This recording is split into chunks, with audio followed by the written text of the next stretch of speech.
What's going on, guys? Welcome to my channel. Today we're going to be reviewing Back for Blood's beta.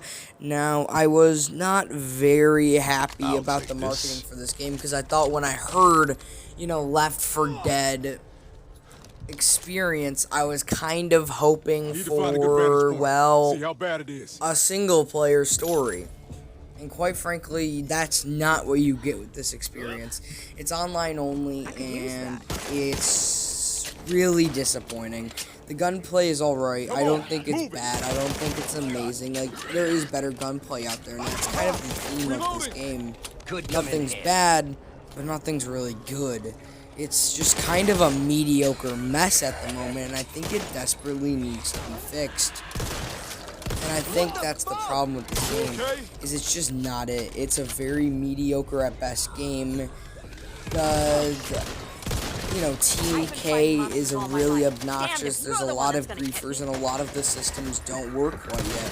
I think if they took more time to polish this game, it could have been really something special for the beta, and I would have been hyped to pre-order it. But at the moment, I have no interest in pre-ordering this game. I think it's a massive disappointment. Let's go into the versus game mode. The versus game mode is very bland, very plain, and very disappointing. It's alright for what it is. There's just not enough content going into it. I think I was really hoping for this massive, maybe, not Dead by Daylight, but like something like it, where there's a lot of different things that change throughout. But that's not what you get. You get this 3, maybe max game modes where most people leave halfway through anyway, and you're gonna be lucky if you have a full team going into round 2 if you lose, and that's just kind of it. You lose your team after a long time. There's no banning system, and the game mode's kind of dragged out. It's a 3-round mess, and I think it could have been better done. Now, at this moment, I feel like if they took more time to polish the game, I feel like it could have been something special. Again, I feel like I'm repeating myself because that's all I've really got to say on this game. It's an average mess. Now let's go into the campaign. The campaign, no cutscenes, no story really behind it. I mean, I guess somewhat with the voice lines, but there's not much. It's kind of a dragged out mess, and I think, again, if they took time to polish the campaign more, it could have been something special, but it's kind of bland, it's kind of average, and the story missions get kind of repetitive pretty quickly. It's go around, kill zombies, and hope for the best. Now, the party system I have not experienced personally, but I have heard by multiple personal friends that it is just not good.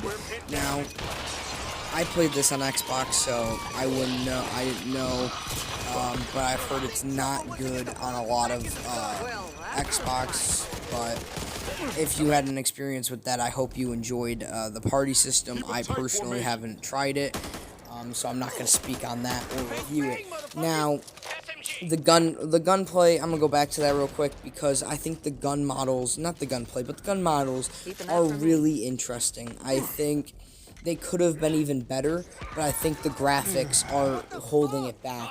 The graphics are dated. It's probably late 2017 type graphics when the system's first released. It's very disappointing.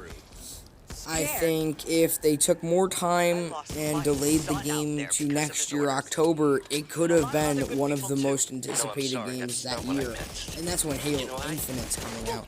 But this game just doesn't look great. It doesn't play great. And overall, I'm very disappointed. I've covered everything there is to do in the game. And yeah, it's a very little amount of things you can do in this game. It's very disappointing. Honestly, it's very disappointing. But yeah, that's my review, and ultimately, with all that being said, I've only talked about negatives. Let's get into positives. Of course, the gunplay is very solid. I think it's an average gunplay, but it still does feel good.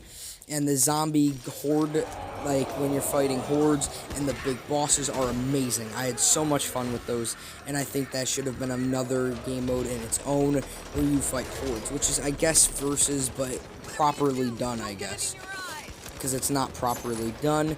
And overall, with all this being said, with those positives, I'm gonna have to give Back 4 Blood's beta a solid 5 out of 10. A very average game right now. I think in the future, it will be better. Thanks for watching, and I hope you have a good day. See ya.